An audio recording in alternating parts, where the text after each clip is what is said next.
important. So we've gone over a little bit of the national security issues, you know, and it's really important to enforce the borders. You know, dirty bombs are only one element. I mean, any group of militants could try and come across the border if they're unpoliced and, you know, wreak, you know, any amount of violence on people. So that's absolutely something that we need to take into account.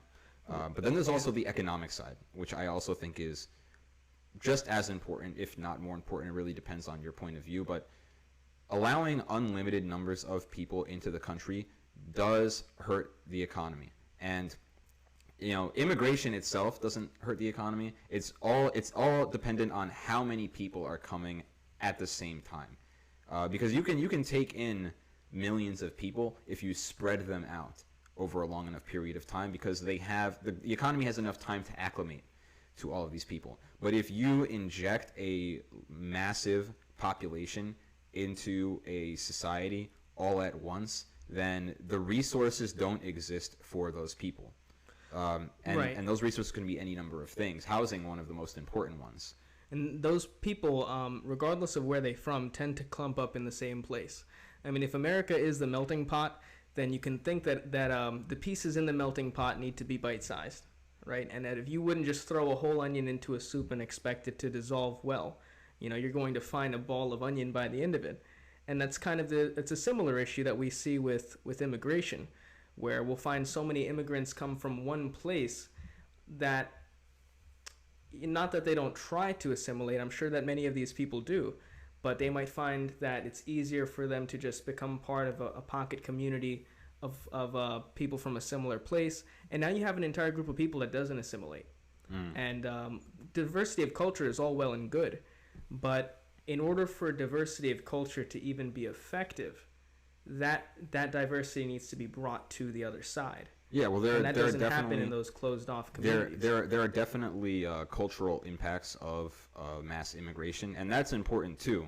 But one of the things that I think is a big impact of immigration is also the increase of the labor pool, and this matters because of when you have you always have a ratio of employers to employees, and when you have more employees as opposed to and less employers, then the employees are the ones who have to compete for positions, which means that they end up getting paid less because there's always going to be someone who can simply fill that position at a lower cost, and so it disadvantages the employees because there's more competition for them. Versus when there are more employers and there are less employees, the employers have to compete for the employees, because if they are unable to find employees, then those positions don't get filled and they're not able to get the work done that they need. So they have to offer more to the employees. So having a lower labor pool results in higher wages. And this is actually really important because there is data that shows that the vast majority of people that are coming into our country, especially illegally, are low-skill workers, which means that the wages of low-skill workers are going to be diminished, especially when people who are coming into the country illegally tend to work off the books. So they can get paid lower than minimum wage, and they usually don't pay taxes. Now, some of them do. Many of them don't. But all of this to say that the impact of immigration, especially the kind of immigration that we are dealing with, does hurt people's wages. And even if you know, I'm not even going the they took our jobs route, because that's not even what I'm talking about here. Even if you have a job, the chances are that the value of your job is going to be lowered because of the increase of the labor pool, and that matters just as much. Yeah, I mean, if you think about it, there's a similar perspective on the minimum wage, and what you cited is almost the supply and demand of the worker-employee relationship. And sorry, I don't mean to get off topic, but something that just kind of hovered on my mind that you had mentioned a little bit about. So a lot of the people coming in through Mexico, you had mentioned, we looked at some statistics citing that many of these immigrants are coming from Congo, Uganda, China. So just going back to the terror threat, because this is something that most of our asylum seekers are from China, about 22%. 22. So that's incredibly, significant portion, they're the biggest block. So I just wanted to point this out because there's the perception that a terror threat is, not a perception by many, not by all, I should say, that a terror threat is something that's not legitimate, that we shouldn't really be concerned over something like that, the national security side of this argument. But if somebody from, say, China or Congo wants to come into the United States and can illegally through the Mexican border and have, and we're seeing this quite a lot specifically with people from Congo, who's to say somebody with malintent couldn't come into our country through the Mexican border? And where would it be easiest to do so if they wanted to come into the country? I mean, people are still a threat. Let's not forget. I mean, if 1,000 or 100 people come through the border with some type of aggressive or malintent, they can do something with that. And we talked about 50,000 people, the most recent month, 100,000 people coming into this country illegally. So there's a serious threat here. And I just wanted to point that out. I know that was a little bit off topic, but I don't think people realize that the sheer strength of 100,000 people, or half of that, a quarter of that, whatever fraction of that coming into this country illegally with bad intentions. That is not to say that people coming in today, that a majority of these people have bad intentions. I'm not claiming that at all.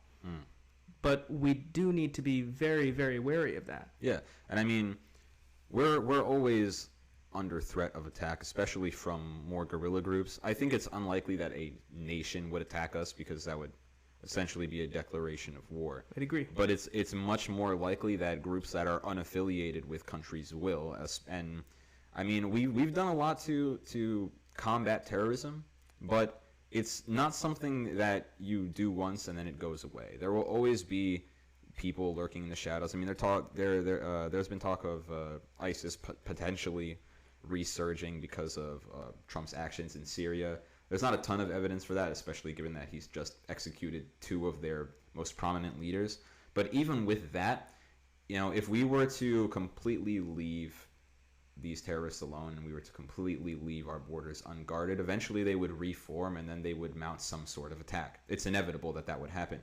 Yeah. So we do need to be vigilant, and maintaining the security of our borders is one of, if not the most important thing that we need to do in order to prevent attacks on our country. So border enforcement is absolutely necessary. And this isn't even getting into the creation of the wall. I do think a wall is important. I think it's important to explain why. And anyone who is in law enforcement will tell you that barriers are important to preserving any territory. Now, just because you can break out of a prison doesn't mean it's a bad idea to send a criminal to prison. Yeah. Right? And the same logic. Just because somebody can illegally cross the border doesn't mean you shouldn't put one there. And sorry, continue. No, yeah, and the other thing is that I do want to emphasize that the wall isn't the be all end all, right? The wall is not going to end all illegal immigration, and I don't think that anyone who's a proponent of the wall thinks that it is going to, which is why I find it weird that I see a lot of arguments saying that the wall won't end all the illegal immigration, because I don't think anyone actually thinks that it does. Additionally, it is quite the straw man. Yeah. Additionally, in addition to the wall, I know I just said additionally twice, being redundant, but we're human beings. Yeah. You need people to patrol the wall, and I think that the most effective thing to do would be to, you build the wall, but you have cameras watching every inch of that wall, and you post stations at certain markers along the wall, and it's their job to monitor a certain section of wall. Because they have the cameras, once they see that someone is trying to climb over the wall or cut through the wall, people have been trying to cut through the portions of the wall that Trump has been building. Once they try to do that, then you send out your patrol, and then they can be stopped. Because the wall by itself isn't going to stop them. What the wall does is it slows them down. It forces them to have to overcome the wall in some manner, which gives our border enforcement time to react to them. That's why the wall is important. Right. I mean, and like you said, it's not an end-all be-all. Yes. Nobody who's in support of border security is saying that that's going to be the end-all be-all. But yet we constantly see that as the counter-argument, that, if you build a 10-foot wall, somebody will just get an 11-foot ladder. Mm-hmm. But I would rather force somebody who's trying, I mean, if somebody is trying to break the law and come into the country illegally, I would rather that they have to haul a 12-foot ladder with them than for them to not have to haul a 12-foot ladder. Mm. I think that's a pretty reasonable statement. Yeah, I mean, The it idea that increases... there are countermeasures. I mean, there are countermeasures to anything. If you try to combat crime one way, crime will adapt another way, and that's something that's been an issue since crime has been an established fact. Absolutely. Yeah. So this idea that, oh well, a border wall won't stop everything, so let's just throw the idea out together. Now, here's what I will say: I don't know that a wall specifically is the ideal border security solution. However, I will default to my lack of knowledge on the topic and say that experts would agree, and that I personally think that we should have border security. There is data in whatever that way, shows shape, or form that when you erect barriers, I mean, we talk about a wall. I mean, a wall could be anything. It could be made of anything. It could be the steel slats. It could be made of stone. It could be a fence. The point is that barriers are effective. Yeah. And there is data to show this, that when you erect barriers along the border, because certain parts of our borders have barriers and certain parts don't, and data shows that in areas where borders have been erected, where barriers have been erected, that they reduce the amount of illegal crossings immensely. So they do work, and the only way to ensure that our entire border is protected is to increase the amount of barriers that we have. Now, sure, there are some natural barriers that you can't build wall on, like mountains and rivers, but those are things that we can build around and work around. It's not a it's not a all or nothing deal. And to be clear, for no country has that really ever been like, rarely throughout history have we ever seen a leader say, you know what, I don't care that there's a natural barrier here, build right through it. Any sensible leader will say, we'll build around it, use that area to our advantage. If it's an area that we have difficulty building on, or that's difficult to traverse, use that to our advantage. Yeah. So we keep finding straw man arguments to this, and honestly, I'm still kind of baffled to the motivation. Well, I think that the motivation, I think the motivation mostly stems from anti-Trump sentiment. And there has been a lot of anti-Trump sentiment, and I think that this segues really well into our next topic, which is the impeachment of Donald Trump.